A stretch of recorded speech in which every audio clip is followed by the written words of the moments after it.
From the best-selling author of The Devil She Loved. Aaron read dramatically, comes Her Demon's Heart. Aaron.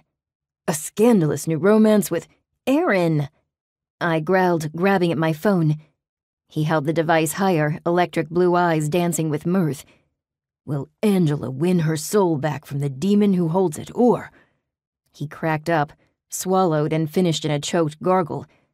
Or will he claim her heart as well?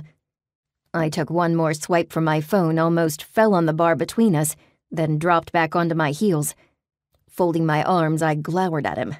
Lucky for me, the 24 patrons in the Crow and Hammer weren't paying attention to Aaron's enthusiastic narration. Though the pub had quieted after the dinner rush an hour ago, it was busy for a Wednesday night. Is this what you like to read? Cackling, he dropped back onto his stool. I thought you were more into thrillers and detective stories and stuff. It's just a stupid ad. He arched a skeptical eyebrow and sipped his rum and coke. I mean, you can read what you want, Tori, but... I wasn't looking for romance novels.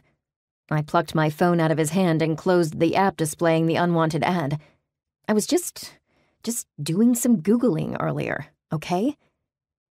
The amusement in his eyes dimmed, but he hitched his smile back into place. You won't find anything like that on Google. Demon searches will just get you loads of movies, video games, and scandalous romances. And blogs by crazy people. I muttered, jamming my phone in my pocket.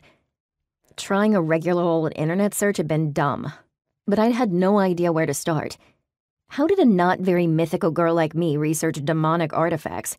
The closest thing to a mythic Wikipedia, a mythopedia if you will, was the MPD's outdated website. What did that even leave? I'd learned one thing at least. Use an ad blocker.